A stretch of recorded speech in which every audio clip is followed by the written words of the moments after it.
name Jacob is written in pen on the inside collar of his jersey. Arcadia, Missouri. Mr. Langston? What's this about?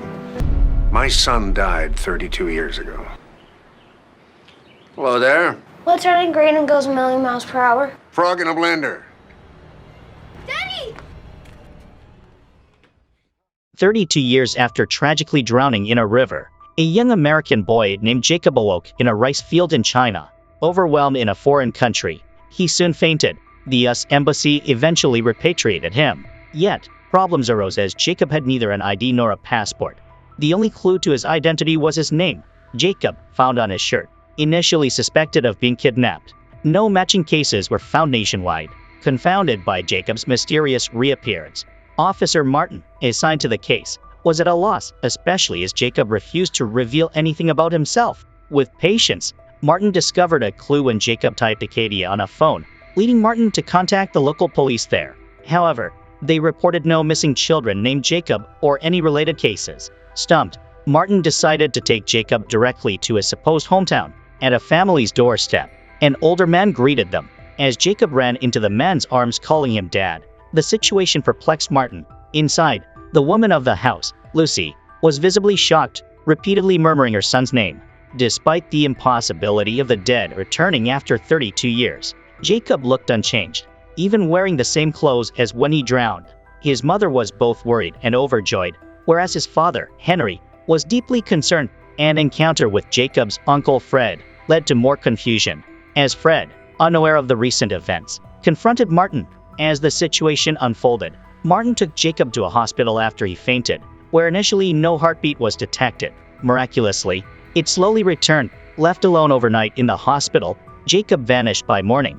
A search ensued until he was found at his own home, only to flee into the woods, his father chasing after him, reminiscent of their playful chases years ago. Eventually, Jacob stopped at a tree where he had hidden toys as a child, still embodying the innocence and carefree nature of his youth. Lucy welcomed him back as her beloved son, willing to dismiss any oddities, while Henry remained perturbed by his son's unnaturally large appetite. To uncover the truth, Martin urged Jacob to remember his life before his death. Jacob recalled falling into the river while trying to save his uncle Fred's wife, who was rescued by another man. Waking up in the rice field was inexplicable to Henry, who had personally buried his son years ago. To solve the mystery, Martin proposed exhuming the grave to examine the body of the boy who had allegedly died 32 years earlier and miraculously returned home. To further investigate the mystery, Martin decided to exhume the grave for an autopsy. Upon opening the coffin, he was stunned to find the remains of the boy inside, wearing clothes identical to those Jacob had on when he returned. As the case grew more bizarre, others began to view Jacob as a monster. Wherever he appeared, people avoided him. Jacob also sensed another resurrected person in the town. This man, Caleb, had died of a heart attack 13 years prior. One rainy night, Caleb appeared at his own home. To the excitement of his daughter, Eileen, and the displeasure of his son, the suddenly reappeared father, who not only was gluttonous but also mysterious and temperamental, didn't last long before he began digging holes all over the forest with a shovel. But he wasn't digging graves. He was searching for money he had hidden after a heist gone wrong due to his heart attack 13 years ago. Despite digging numerous holes, Caleb couldn't find the money, leading him to suspect his accomplices had taken it. Confronting one, he met with a shocked face and fear before Caleb fatally struck him with a hammer. After cleaning his weapon, Caleb calmly returned home, plotting another heist. Following the old ways, Caleb attempted another heist. This time, however, the security was tighter, with an extra guard hidden in the van. Caleb was caught after shooting the hidden police officer and grabbing 2 large bags of money. In prison, his daughter Yelin was furious at him for ruining their peaceful life, blaming him for the continuous conflicts between her siblings and for losing her job. Caleb tried to explain, but Yelin, engulfed in anger, stormed off. Caleb was left deeply saddened, realizing his good intentions had been executed poorly. While Martin tried to console him, Caleb vanished mysteriously when Martin turned to pour some water. This raised the question, do resurrected people disappear again? Meanwhile, in a church, a woman in a red dress caught the attention of Pastor Tom. As he approached, he was shocked to recognize her as his deceased girlfriend, Rachel, who had died 10 years earlier. Rachel's first words terrified him as she spoke of the fear surrounding those who returned from the dead. To prove she was alive, She even cut her hand. Tom temporarily housed her in the church's basement, treating her wounds, but found himself torn between his wife and his resurrected girlfriend. After much turmoil, he told his wife about Rachel, leading to jealousy and insecurity. Rachel insisted on not being separated from Tom again, reminiscing about their deep love. Ultimately, Tom couldn't bear to send her away and arranged for her to stay in a motel. When Rachel felt dizzy, Tom took her to the hospital where she was declared healthy. However, the doctor was shocked to discover she was pregnant with a child conceived 10 years ago, before her death. Tom had to reveal this to his wife, who, being childless, was deeply upset. Despite Tom's reassurances, their relationship suffered. Tom's wife confided in her friend Helen, who confronted Rachel aggressively, accusing her of being a snake in the Eden, and her unborn child a demon. In Helen's eyes, all resurrected beings were cursed demons. Amidst these tumultuous events, a debate emerged in the church. Some argued that resurrected individuals were divine gifts, allowing loved ones to reunite with those they had lost. Some believe these individuals are incarnations of demons. Amidst the argument, Rachel appears before everyone. Tom admits that she is his lover, but Helen suddenly stands up and disrupts the gathering, publicly revealing her pregnancy, which causes chaos in the church. Consequently, Tom loses his job as a minister. He goes from being a respected minister to a man scorned by society. Back at home, he reproaches his wife for disclosing this secret to others, putting their relationship on the brink of collapse. Meanwhile, Rachel is tricked into getting into a car by two men claiming to be federal investigators, who are seeking secrets about the resurrected. In their eyes, the recurring resurrection of people hints at a hidden secret unknown to all. Rachel, puzzled and unaware of any such matters, finally loses her temper when pressed by one of the men. The situation escalates until director Fred arrives just in time to free Rachel. However, the man pulls a gun, determined to uncover the secret of the resurrected. In the struggle, Tom and Martin arrive, and the man, finding himself cornered, grabs Rachel. Tom tries to save her, but the man shoots, hitting Rachel. Tragically, Rachel, recently resurrected, now becomes lifeless once again.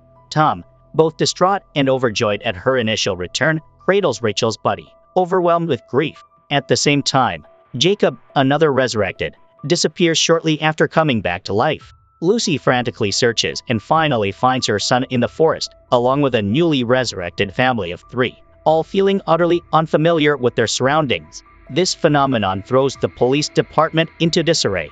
The registrar laments to Fred that the resurrected are turning the world upside down, and soon after, she receives a call from her long-deceased sister. As she rushes home, the phone rings incessantly, signaling the dead returning. Martin drives to the police station when suddenly a woman in a red dress appears on the dark road. It's Rachel, who was just shot dead earlier. Shocked, he takes Rachel to see her own body, an event which leaves her stunned. Despite dying and resurrecting, her pregnancy remains unaffected and healthy. Tom, unsure whether to be happy or worried, cannot determine if the person before him is human or something else. As loved ones continue to return, Fred rushes home to find his wife, who had died years ago, also resurrected. Overjoyed, he embraces her, but she feels distant and reveals her return is to divorce him, having lived with a neighbor with whom she had an affair before her death. Unable to accept this betrayal, Fred is left disillusioned about the resurrected. Initially, he thought they were a divine gift, but now their purpose seems only to bring pain. As more resurrected appear, the church struggles to accommodate them, leading Fred to concoct a dark plan. The next day, as the military arrives in town to distribute supplies, Fred shares the unsettling story of Rachel's death and resurrection with the commander, leading them to the morgue. The commander, baffled upon seeing Rachel, who had just been lively, agrees with Fred on a new plan. They must protect the living, not the resurrected. Subsequently, Fred uses paperwork as a pretext to gather all the resurrected in the gymnasium. On his way there, Jacob encounters Martin. Seeing the long queue, he told Mr. and Mrs. Henry to take the boy home first. He would handle the paperwork for the boy. So, they took their son home. Martin seemed to understand something, and he entered the gym, intending to take the family of 3 with him. But the armed soldiers firmly denied him entry. Why would paperwork require armed soldiers? Martin sensed something was off. Were they planning a mass execution? So, he opened the back door and released the resurrected. Fred, seeing his plan exposed, angrily ordered his subordinates to pursue them. But among the resurrected were relatives of the subordinates, leading one of them to quit his job. Meanwhile, police were surveilling outside Jacob's house. Martin hurried to take Jacob away to prevent Fred from harming him. As soon as Martin and Jacob left, Fred sent people after them. Martin sped away. Just as they were about to leave town, they encountered a massive pile of insect carcasses. Then, a helicopter appeared, followed by 2 black cars. Who were these people? Was Jacob safe? The resurrected had suddenly become a thorn in the side of some living people. As Martin fled a house with Jacob, they were ambushed by a mysterious organization. When Martin regained consciousness, Jacob was gone. He tried to recall the struggle with those people before he passed out, but couldn't remember much. Sweating with fear, Martin rushed back to Jacob's house, knocked frantically, fell to his knees, and begged for forgiveness. Then he heard a voice from behind him. "Martin." It was Jacob. The boy had been home for a week. When Martin calmed down, he remembered being taken to an interrogation room by the mysterious people and injected with something. After that, he couldn't remember anything until he woke up a week later. Since returning, he had constant chest pain. Although a medical checkup showed he was healthy, Martin was still frightened and decided to leave town for safety. But even in his familiar city, he was still followed by the mysterious people. The woman who had captured him was among them. He hurried home to pack, realizing he couldn't stay there long. To his surprise, the mysterious woman was already in his house, calmly making demands. Martin looked at her domineering attitude and was so upset he couldn't speak. She took a few steps away, then turned back to warn him. If he didn't cooperate, he would be treated like the resurrected. Suddenly, Martin's memory clicked. He had managed to grab a gun during his captivity, and during the struggle, it accidentally fired, hitting him in the heart. Martin realized he was one of the resurrected. The real Martin had died from that gunshot. That was why he always felt chest pain. As more people resurrected, Jacob's grandmother also returned from the dead, and they both felt a connection, being resurrected. The next day, Mr. Henry was stunned to see a mother and child who looked younger than him almost fall to the ground. The mother and child, who hadn't seen each other for over 30 years, burst into tears and hugged each other. Then Mr. Mike told the story of how his younger brother took care of their mother. The grandmother felt enraged after hearing it. Fred's wife and grandson were resurrected, and now his grandmother too. The whole family had been resurrected. How could they possibly be abandoned? To have and then lose again was the most painful thing. Fred, also deeply troubled, drank to forget his sorrows. Despite his plan falling apart, the intention to eliminate the resurrected weighed heavily on him. When he saw his mother, who had been dead for many years, appear before him, he finally broke down. He realized he shouldn't judge all the resurrected as bad. In front of his mother, he was just a child, clinging to her and sobbing. The next day, Fred poured out his alcohol. He had to reevaluate the resurrected. Meanwhile, Martin returned to town with one goal: to monitor all the resurrected there. A town in America suddenly had many resurrected people who had died years ago and were now peacefully back. Jacob had returned from the dead, followed by his grandmother, but she seemed to hide something, running to the family's abandoned factory at midnight, wielding an iron rod to dig through the floor. With all her strength, she finally broke through the floor. Soon, a hole appeared beneath the floor, not filled with treasure, but with a pile of skeletons. The next day, Pastor Tom took the congregation down to the river for a baptism ceremony. One day, someone stumbled upon a skull. The female devotee screamed in terror, even dislocating her knee. The police arrived swiftly and dredged the river for half a day, retrieving 6 sets of remains. It seemed a murderer had been dumping bodies here. Strangely, upon examination by a doctor, the 6 sets of remains belonged to 3 individuals. This absurd result proved they were resurrected beings, hence the identical remains. According to the decay of the bodies, these people had been dead for decades, indicating that Jacob was not the first resurrected person. Decades ago, there had been other resurrected individuals. This discovery terrified police officer Carl, who sweated profusely. After a challenging day, Carl accidentally kicked a pile of his brother's liquor bottles. His brother, who spent his days drinking and bullying Carl, would berate him severely, even bringing up past grievances. It seemed his brother knew exactly how to intimidate him, which allowed him to act so arrogantly, while Carl quietly endured. Even when his brother cursed and abused him, Carl tolerated it, even obeying commands to eat food off the floor. However, Carl's patience finally snapped. After venting his anger, he could finally eat a peaceful meal. Later, he dragged his brother's body to the basement, where a large, deep pit awaited, and strenuously buried the body. When he finished burying him, he heard his brothers cursing from upstairs. Indeed, His brother had resurrected again. In agony, Carl could only respond, realizing this was not his first time killing and burying a body. Suddenly, the town was plagued by the remains of resurrected individuals. Fred, after investigating, discovered that these remains were buried in the basement of an abandoned factory owned by his family. With no other options, he sought answers from his mother, who refused to utter a word and deliberately avoided the topic. In fact, her resurrection had indeed concealed a secret. Years ago, when she was younger, demons appeared in the town. These were the resurrected individuals. Living humans were terrified of them and tried everything to destroy them. But whether by gunshot or fire, these beings would always return. Eventually, a method was discovered to permanently prevent the resurrected from returning. She held the secret and vowed to protect her family. Despite a fulfilling life post-resurrection, there was one person she despised intensely: Fred's ex-wife, Barbara. Barbara had an accident near the river, and Jacob attempted to save her but was swept away by the river, which made the grandmother detest Barbara. Adding to this, after Barbara resurrected and demanded a divorce from Fred, their conflict intensified, even leading to Barbara being humiliated at a family gathering, prompting her to leave. Later, reconsidering her actions, Barbara knocked on Fred's door, and they reconciled. Knowing this, the grandmother was furious. Taking advantage of the dark, she lured Barbara to the park. After a session of hypnosis, Barbara simply vanished. This scene was witnessed by a girl, who hurriedly informed Maggie. Initially, Maggie didn't believe her grandmother had such abilities. When Maggie took a sample of Barbara's blood, she was shocked to find it had dried up.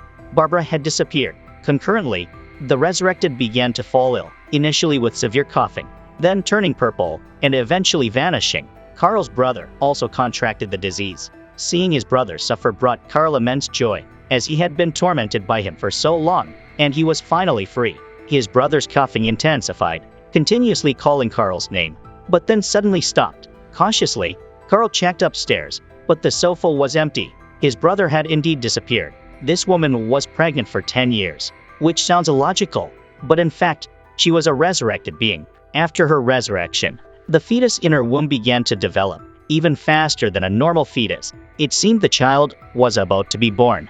To better care for Rachel, Tom brought her to stay at his home temporarily. Initially, Tom's wife was extremely jealous, but her attitude changed drastically after seeing the ultrasound image, and she took it upon herself to care for Rachel. Seeing them getting along so well, Tom finally felt at ease. However, the next day, Rachel fainted in bed, prompting Tom to rush her to the hospital, where it was discovered she had contracted the disease. As Rachel grew weaker, Tom's wife became even more concerned, particularly for the baby in Rachel's womb, which she had come to consider as her own, hence her devoted care for Rachel. But Rachel's fainting spells became more frequent. Just as she was about to give in, Martin brought a special medication that could only delay the inevitable, not cure the disease. As they were about to administer the medication to Rachel, she miraculously sat up healthy, much to everyone's joy. This woman continued to surprise them. Maggie hypothesized that Rachel's recovery was due to antibodies produced by the fetus. To investigate further, Maggie drew amniotic fluid from Rachel, who did not object, considering it a small sacrifice if it could potentially save many lives. However, Tom's wife disagreed, fearing harm to the fetus, and even blamed Tom for considering it. To protect Rachel and fulfill her dream of motherhood without Tom's consent, she secretly hid Rachel away. When Tom discovered that both were missing from the house, he then realized his wife's plan. Meanwhile, Carl, leading the town's anti-resurrection group, was plotting to destroy the resurrected and had begun to threaten them. To protect them, Martin set up a refuge in a church for the resurrected. Tom, learning of this, rushed there, realizing he should stand with Martin. But at that moment, Rachel called, saying she was being held captive by his wife. Martin sensed trouble and decided to retrieve Rachel first, but they were too late. Carl and his group had already attacked. Chaos ensued in the church as people choked on smoke and scrambled outside. Tom was the last to escape, barely catching his breath when Carl, in his confusion to eliminate the resurrected, accidentally ran over a living person. Tragically, Tom died without ever seeing his child's face. His wife nearly went mad with grief. Upon learning of her husband's death, she tried to remain calm, preparing to drug Rachel's drink. But before she could act, Rachel gave birth prematurely. Rachel, suspecting something was off with the slightly bitter tea, requested sugar. As Tom's wife stood to get it, Rachel struck her with the teapot. At the same time, The town was conducting a memorial service for Tom. The church was crowded, and the anti-resurrection group seized the opportunity to claim Tom's death was because he protected the resurrected. Mr. Henry, furious, got into a fight when he couldn't win the argument.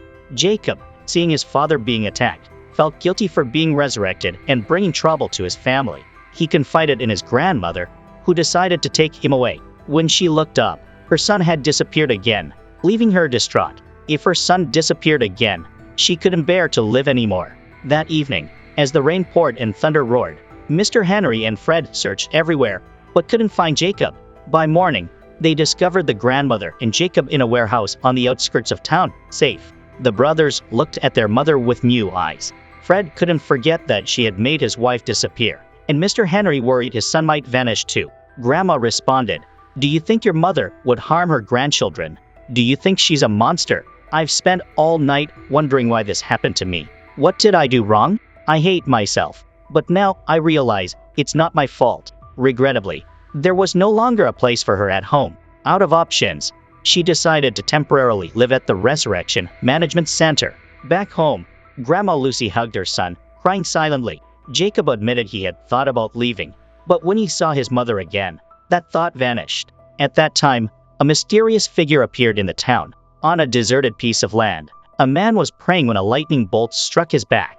Not only did he survive, but he walked into a bar with a tree-shaped scar on his back. The next day, Martin saw him on the road, where the man claimed to be a preacher with the power to resurrect the dead. An elderly woman stepped forward, pleading for him to bring back her deceased husband. The missionary instructed the elderly woman to place her hand on the Bible, and then discern the other person's intentions. As she turned around, she saw her deceased husband, and the crowd applauded in celebration. However, Martin saw this only as a scam. He followed the missionary into a bar, warning him to stop his deceitful acts. But when Martin returned to his office, something strange happened. Mr. Henry suddenly appeared, thanking him for bringing Jacob home earlier. When he looked again, Mr. Henry had vanished. Martin found it extremely odd. Just then, Fred walked in and also noticed that Mr. Henry might have been in trouble. Indeed, Mr. Henry's heart condition had recurred, and he died in his car in front of the police station. When Fred opened the car door, Mr. Henry was no longer breathing. Initially, Martin didn't believe the missionary could resurrect the dead, dismissing it as a scam. But after Mr. Henry's unfortunate death, Mrs. Lucy, unable to accept it, decided to seek out the missionary, ignoring their past issues. However, resurrecting Mr. Henry required one condition. Martin had to witness the missionary's powers for himself. Martin, already harboring a grudge against the missionary, agreed reluctantly after Mrs. Lucy's pleading. The next day, the missionary took Martin and Fred to an empty plot of land and instructed Martin to shoot him, claiming only by paying a hefty price could Mr. Henry be brought back.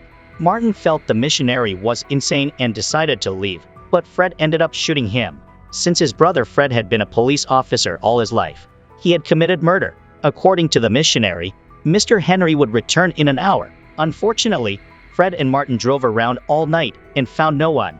Just as they were about to give up, the missionary knocked on their door. He had indeed brought Mr. Henry back. Martin, stunned, had to believe now the missionary truly had the power to resurrect the dead.